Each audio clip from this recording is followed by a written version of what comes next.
بات یہ ہے کہ ایک فیملی میٹر ہے، اس فیملی میٹر کے اندر آپ کے خاندان کے لوگ آنے چاہیے، جس میں بشرا بی بی کے اور خاور مانیکا کے جو اولاد ہے، ان کی جو بیٹیاں ہیں، ان کا جو بیٹا ہے، وہ سامنے آنا چاہیے۔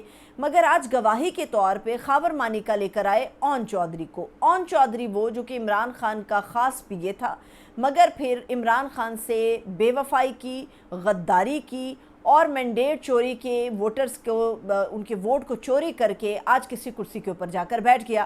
ایک ایسا آدمی جو عمران خان کا ٹیشو باکس لے کے اس کے بسکٹ سے اس کے چائے کا حساب رکھتا تھا، آج وہ شخص عمران خان کے خلاف ایک گواہ کی صورت میں عدت کیس میں خاور مانیکا کے ساتھ پیش ہوا۔ اب بات یہ ہے کہ میں سلمان صفدر صاحب کو سن رہی تھی، آپ لوگوں کے سامنے ایک قانونی رائے رکھتی ہوں جس سے آپ کو اندازہ ہوگا کہ یہ کتنا گھٹیا اور کتنا بوگس قسم کا کیس ہے جو سراسر عمران خان اور بشرا بی بی کے خلاف بے بنیاد طریقے سے بنایا گیا ہے۔ عدت کیس کا مسئلہ کیا ہے؟ ایک شوہر اپنی بیوی پر کیس کس صورت میں کر سکتا ہے؟ اب عمران خان صاحب کی اور بشرا بی بی نکاح میں شادی ہو چکی ہے اور پچھلے 6 سال سے وہ ایک دوسرے کے ساتھ ایک ہنسی خوشی ازدواجی زندگی گزار رہے ہیں۔ معاملہ یہ ہے کہ یا تو بشرا بی بی یہ الزام عمران خان صاحب کے اوپر لگا سکتے ہیں یا عمران خان صاحب بشرا بی بی کے اوپر لگا سکتے ہیں۔ اب دونوں کا نکاح ہو چکا ہوا ہے، سمجھ نہیں آ رہی کہ یہ مسئلہ میاں بیوی کے درمیان ہونا چاہیے، دھوکہ کس نے کس کو دیا۔ مگر خاور مانیکا کو 4 سال کے بعد ہوش آتا ہے کہ جی عدت کے اندر رہتے ہوئے میری بیوی نے جو ہے وہ نکاح کر لیا۔ آج وہ بار بار یہ پریس کانفرنس میں بات کر رہے تھے، آپ کو وجہ بتانی چاہیے کہ کیا ایسی جلدی تھی کہ عمران خان نے اور بشرا بیگم نے 39 دن کے بعد 40ویں دن جا کر جو ہے وہ نکاح کر لیا۔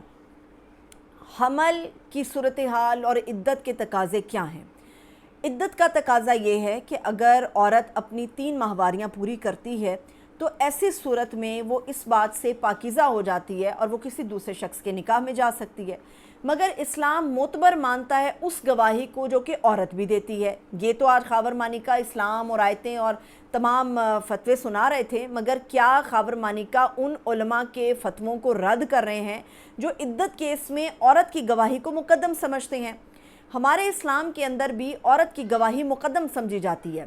معاملہ یہ ہے کہ اگر بشرا بی بی پہلی ماہواری یا دوسری ماہواری کے درمیان یہ فیصلہ کر لیتی ہیں کہ وہ پاکیزہ ہو چکی ہیں اور ان کے پیٹ میں خاور مانیکا کا بچہ نہیں ہے یا وہ اس قسم کی صورتحال میں نہیں ہے یا وہ حاملہ نہیں ہے، تو ان کی گواہی زیادہ مقدم ہے اور وہ یہ حق رکھتی ہیں کہ وہ عمران خان صاحب کے ساتھ نکاح کے اندر چلی جائیں۔ وہ عمران خان ہو یا XYZ کوئی بھی شخص ہو، ایک عورت کے پاس یہ رائٹ موجود ہوتا ہے۔ سپریم کورٹ آف پاکستان کے اندر بھی عورت اور عدت کے معاملے کو لے کر دنوں کا تعین کر دیا گیا ہے۔ عدت کیس یہ جو چل رہا ہے اس میں بشرا بی بی کی تمام میڈیکل رپورٹس بتا رہی ہیں، جس کے اندر بتایا جا رہا ہے کہ کتنی ماہواریوں کے بعد انہوں نے عمران خان صاحب کے ساتھ اپنا نکاح کر لیا، جو کہ شرعی لحاظ سے جائز بھی ہے اور مقدم بھی ہے۔ یہ جو کنفیوژن پیدا کی جا رہی ہے کہ انہوں نے اپنے عدت کے دن پورے نہیں کیے، انہوں نے جو شریعت کے لحاظ سے رکھے گئے ہیں، تو یہ بات طے ہے کہ اگر وہ ان ماہواریوں کے دور سے گزر چکی ہیں تو یہ ان کا حق ہے، قانونی بھی شرعی بھی، کہ وہ کسی بھی دوسرے شخص کے نکاح کے اندر جا سکتی ہیں۔ معاملہ یہ ہے کہ 4 سال تک آپ سوئے رہے، 4 سال کے بعد آپ کو ہوش آیا کہ آپ کی سابقہ بیوی نے اپنی عدت پوری نہیں کی۔ عدت پوری نہیں کی تو یہ مان لیتے ہیں چلیے یہ خدا کا اور اس کا معاملہ ہے، آپ مذہب کے کون سے ٹھیکیدار بن رہے ہیں؟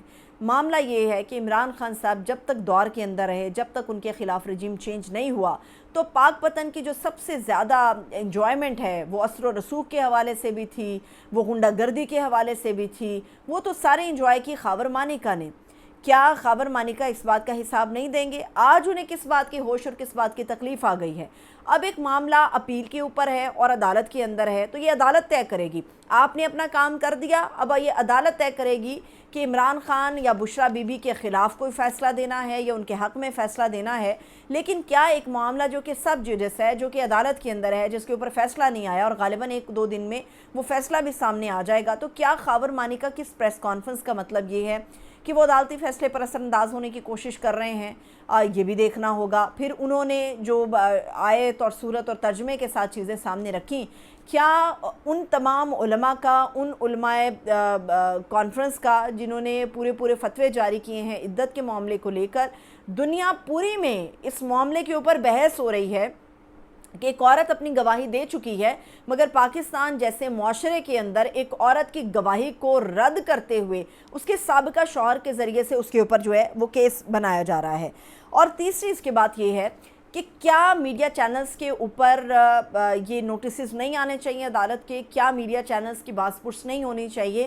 کیا انہیں بلا کر نہیں پوچھا جانا چاہیے کہ کن احکامات کی بنیاد پر آپ نے ایک ایسا شخص اس کی پریس کانفرنس دکھائی خاور مانیکا کی، اور پھر صاف نظر آیا کہ جس طرح سے ان کی گفتگو ٹیڑھی تھی، ربط کے بغیر تھی، گلا ان کا خشک ہو رہا تھا، سمجھ نہیں آ رہی تھی۔ ایک آدمی، ایک ایسا بے شرم اور بے غیرت آدمی جو اپنی ایسی سابقہ بیوی جس سے اس کی اولاد ہے، جوان اولاد ہے، اس کے اوپر تہمتیں لگا رہا ہے، اس کے اوپر غلط بیان بازی کر رہا ہے، اس کے اوپر میڈیا کے اوپر آ کر بات کر رہا ہے۔ اتنا بے شرم اور بغیرت آدمی شاید ہی آپ کو دنیا کی تاریخ میں کوئی نظر آیا ہو جتنا خاور مانیکا کی شکل کی صورت میں آپ کو خاور مانیکا کی صورت میں دیکھنے میں مل رہا ہے۔ اب دیکھتے ہیں کہ عدالت اس کے اوپر کیا بڑا ایکشن لیتی ہے۔ عمومی طور پہ تو عدالتوں کو ایسی صورت میں ایکشن لینا چاہیے۔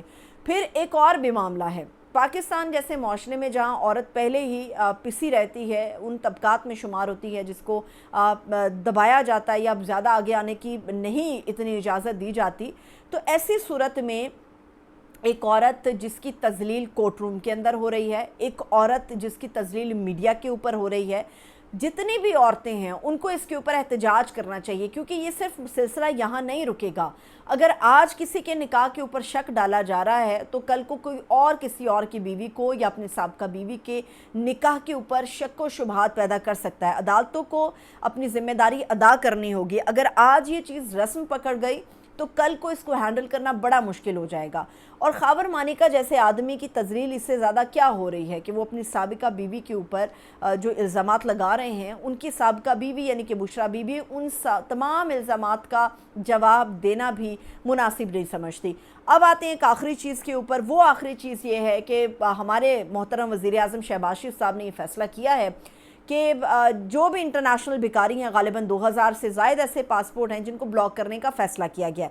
اب بھکاریوں نے بھی احتجاج شروع کر دیا ہے۔ اب جو انٹرنیشنل بھکاری ہیں جو باہر جا کے بھیک مانگتے ہیں، ان کا یہ خیال ہے کہ ہماری حکومت بھی تو بھکاری ہے نا، اگر ہم باہر آ کے اس طریقے سے پیسہ مانگتے ہیں تو ہم اپنی اوقات کے حساب سے مانگ رہے ہیں۔